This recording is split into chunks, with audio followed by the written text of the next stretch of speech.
जनाब crime minister imported हुकूमत शहबाज शरीफ साहब का पहला दिन कल, उस पहले दिन के अंदर 9 रुपये चीनी महंगी हुई 10%। असल में अपनी तकरीर के अंदर उन्होंने कहना था कि 10% चीनी बढ़ा रहे हैं, चीनी की कीमत, वो गलती से ज़बान से निकल गया, 10% तनख्वाहें बढ़ा रहे हैं। बाद में फिर उनका जो मुतवक्किल वज़ीर ख़जाना मुफ्ता इस्माइल है, उन्होंने कल क्लियर कर दिया कि भाईजान 10% तो इमरान खान साहब की हुकूमत मार्च के महीने में बढ़ा गई है, हम नहीं बढ़ा रहे। असल में 10% चीनी की कीमत बढ़ानी थी, जो 9 रुपये कीमत बढ़ गई है। और मैं पूरी पाकिस्तानी कौम को बताना चाहूँगा कि चीनी की जो शुगर मिलें हैं, 80 के करीब शुगर मिलें इस वक्त पाकिस्तान में एक्टिव हैं।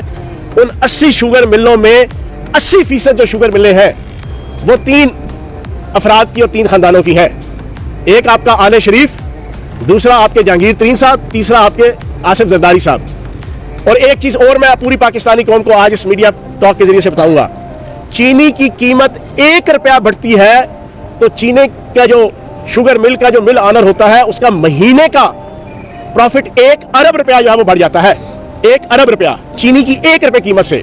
तो जनाब ये पूरा गैंग जो बरसे इक़्तिदार आया है, उसने आते ही सबसे पहले अरबों रुपए का फायदा अपने आप को दिया है।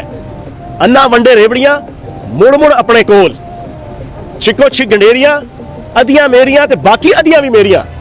ये भाईजान इस इंपोर्टेड हुकूमत ने और वाइसराय पाकिस्तान ने पहला मिसाइल अवाम के ऊपर गिराया है। 7 रुपए घी महंगा हो गया है जनाबे वाला, 27 रुपए पेट्रोल परसों महंगा करने जा रहे हैं।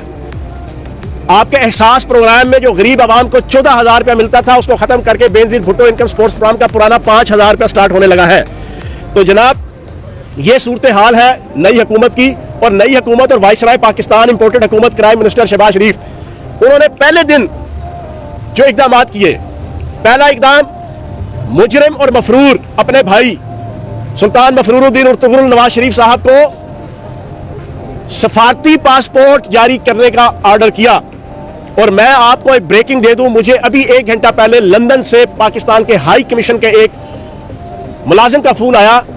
उसने कहा कि कल मुजरिम और मफरूर नवाज शरीफ ने पाकिस्तान के लंदन के हाई कमिश्नर को मैसेज दिलवाया कि मेरे पास आकर 17A एवन फील्ड में आके मुझे मेरा पासपोर्ट ला कर दो।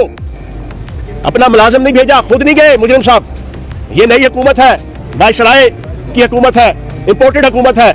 उसके असरात आपको बता दूं, मुजरिम ने हाई कमिश्नर को ऑर्डर करवाया अपने किसी मुलाजिम के जरिए से, और बदकिस्मती से फिर हाई कमिश्नर उनके घर जाकर वो सफारती डिप्लोमेटिक पासपोर्ट जो है वो देकर आया।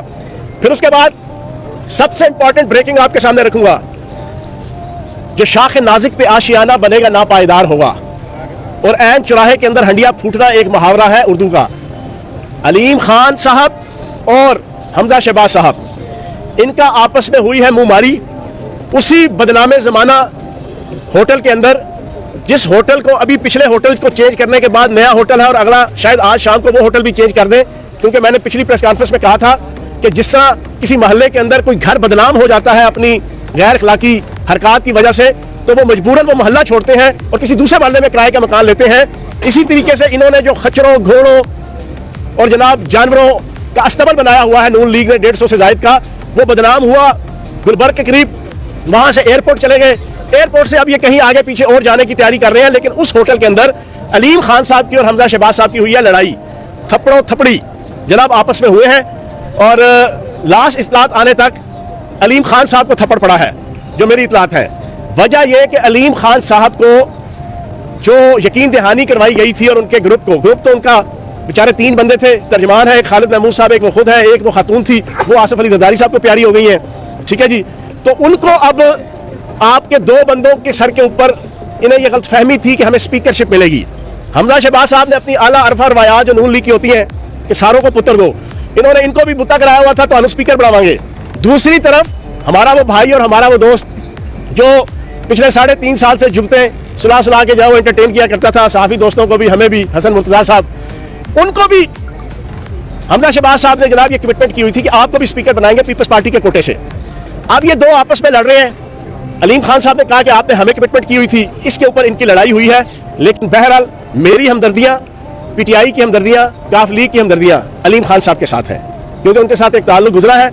अभी भी वक्त है वो कहते हैं ना डुले बेरा था कुछ नहीं गया। तो जनाब अभी भी वक्त है, आप वापस आ जाएं।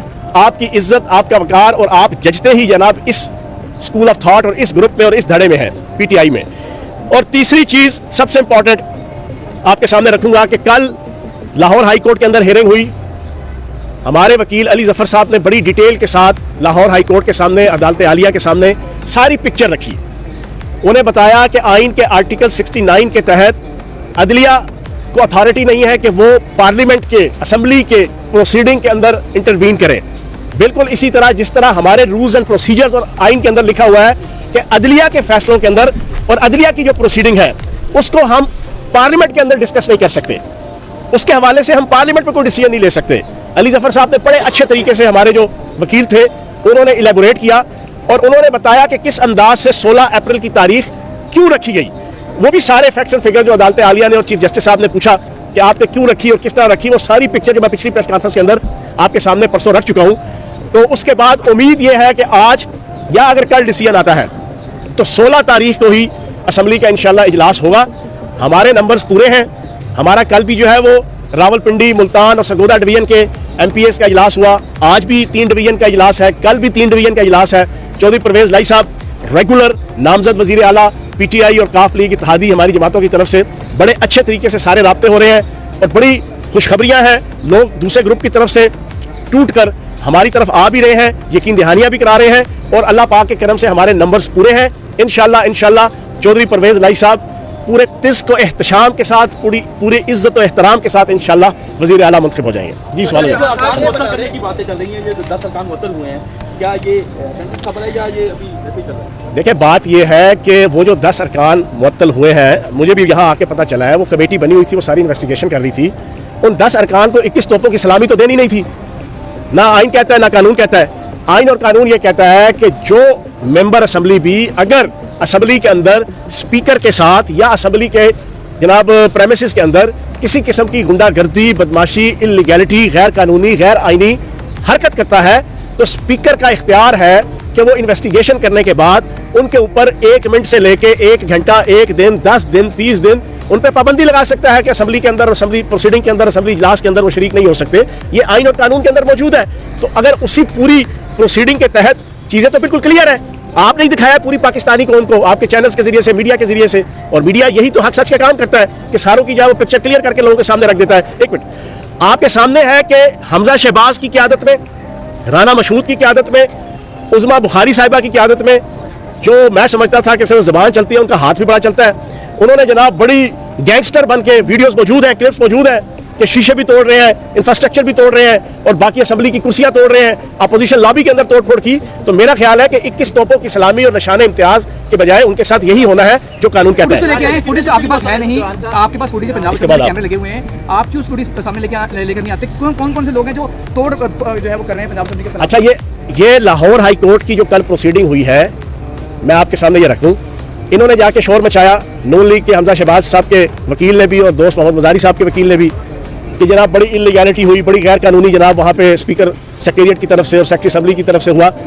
जनाब हम जिस तरीके से अदालती मावन ने आके दफ्तर देखा कि जनाब दोस्त मोहम्मद मजारी साहब को तो दफ्तर मिला हुआ है, इन्होंने वहाँ पे भी झूठ बोला। इन्होंने कहा जी मेरा दफ्तर सील हो गया है, मुझे दफ्तर में बैठने नहीं दिया जा रहा। अदालती मावन मुकर्रर हुए, अदालती मावन ने आके जब देखा दफ्तर तो खुला हुआ है, उनके ऊपर कोई पाबंदी नहीं है, जो उनका दफ्तर है वो दफ्तर है, तो उन्हें इस बात पर भी हैरानगी हुई। फिर उसी अदालती मावन जो लाहौर हाई कोर्ट को लेके प्रॉपर पूरी वीडियो बनाई गई, दिखाया गया कि हॉल के अंदर क्या तोड़फोड़ हुई, अपोजिशन लॉबी में क्या तोड़फोड़ हुई, वो क्लिप फिर अदालत आलिया को, चीफ जस्टिस साहब को भी दिखाया गया है। और वो देखने के बाद मोहतरम अदालत आलिया और जो जुडिशरी है उनको भी हैरानगी हुई कि ये तो यहाँ पे आके रोना रोते थे कि जनाब हमारे साथ जाती है, उल्टा तो इन्होंने गुंडागर्दी और बदमाशी की है। तो फिर ये सारी चीजें देखने के बाद उन्हें बताया गया कि अभी रिहेबिलिटेशन होनी है, अभी चीजों को जनाब बेहतर करना है, हाल को भी और जो तोड़फोड़ हुई है उसको भी जनाब उसका खमियाजा भुगत रहे हैं, उसको बेहतर करना है, तो टाइम लगेगा। 16 तारीख को इजलास होगा।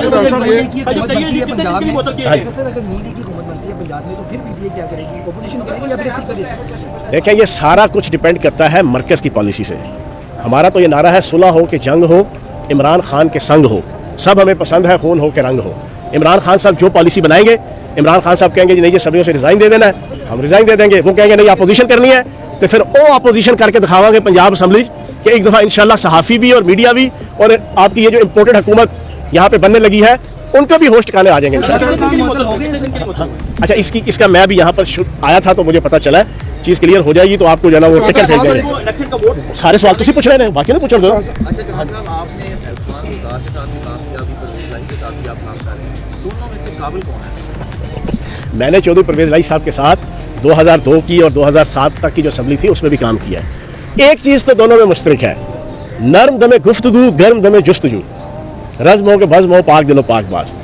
ठीक है, एक चीज़ तो ये बड़ी क्लियर है। दूसरी चीज़ ये है कि नेचुरल फिनोमेना है। आप अगर मेरा मुकाबला जो है ना किसी ऐसे पार्लियामेंटेरियन के साथ करेंगे जो 5 दफ़ा 6 दफ़ा मिनिस्टर रह चुका है, सपोज राजा बशारा साहब के साथ आप मेरा मुआवजा करेंगे, मैं राजा बशारा साहब का मुकाबला नहीं कर सकूंगा। राजा बशारा साहब सीनियर है, ठीक है ना, 1985 से जनाब शुरू हुए हैं, फिर उसके बाद 6-7 दफ़ा मेंबर पार्लियामेंट रहे हैं, मिनिस्टर रहे हैं। इसी तरीके से चौधरी परवेज़ लाई साहब की सारी जिंदगी गुजरी है। जिला कौंसिल के मेंबर से लेके, जिला कौंसिल के चेयरमैन से लेके, मेंबर सूबाई असम्बली से लेके, वजीर बल्दियात, वजीर कानून और सूबाई वजीर से लेके वजीर आला, स्पीकर असम्बली, डिप्टी वजीर आजम, अब फिर स्पीकर, उनकी तो पूरी जिंदगी गुजरी है। तो तजर्बे के हवाले से ऑब्वियसली उनका तजर्बा ज्यादा है। लेकिन उस्मान बुज़दार साहब ने भी जो 3.5 साल में काम किए हैं वो वक्त आने पे पता चलेगा। इन्होंने तो जो काम करने शुरू किया वो आपको एक दिन की कार्रवाई मैंने आपको बता दी वफाक के अंदर।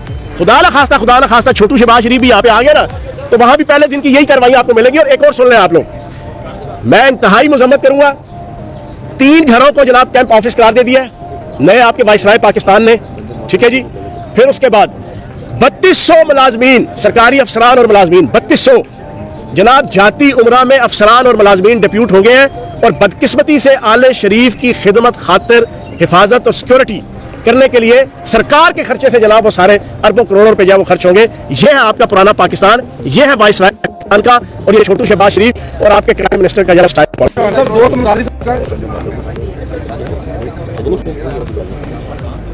अच्छा, अभी तक की जो रिपोर्ट है, मैंने आपको बताया था कि मैं यहाँ पर आया तो आप लोगों ने कहा कि जनाब वो बंदे मुअत्तल हो गए हैं, लेकिन मैंने आपको इसकी पेशबंदी के तौर पर बता दिया था कि जो उन्होंने किया है कमेटी के अंदर वो सारा प्रोसेस है और कमेटी जो सजेस्ट करेगी उसके मुताबिक होगा। लेकिन अभी तक इन्फॉर्मेशन के मुताबिक कोई मुअत्तल नहीं हुआ। मोहम्मद मुजारी साहब का पाकिस्तान तहरीक इंसाफ में क्या फ्यूचर है, क्या उनके खिलाफ जो आपने पेश किया है उसको बात तक पहुंचाएंगे? तो जब सारी सी बात है, जब तहरीक एतमाद आई है अपोजिशन की हमारी तरफ से, तो उसको आगे लेके जाएंगे। आखिरी सवाल ये बताएं कि ना पाक फौज के खिलाफ ट्रेंड चलाया गया है और वो पीटीआई की जो कुछ लोग हैं वो कर रहे हैं, इस पर आप क्या कहेंगे? देखिए, पिछली प्रेस कॉन्फ्रेंस में भी आपने ये सवाल पूछा था, मैंने बड़ा क्लियर कट कहा, अब भी मैं आपको बड़ा क्लियर कट कह दूं, फिफ्थ जनरेशन वार, हाइब्रिड वार, वो यही है कि पाकिस्तान की आवाम और फौज के दरमियान इख्तलाफ और खलीज पैदा की जाए। और कोई भी पॉलिटिकल ऐसी एक्टिविटी या कोई भी पॉलिटिकल ऐसा डिसीजन या कोई भी ऐसा सोशल डिसीजन जिसकी वजह से कोई डिफरेंस आए, उसको ज्यादा हाइप क्रिएट करके बहुत ज्यादा उसको एग्जेजरेट किया जाए। इसमें इंडियन रॉ, इसमें मोसाद, इसमें गैर मुल्की ताकतें, मुल्क दुश्मन ताकतें, बैरूनी ताकतें फिर सोशल मीडिया के अंदर अपने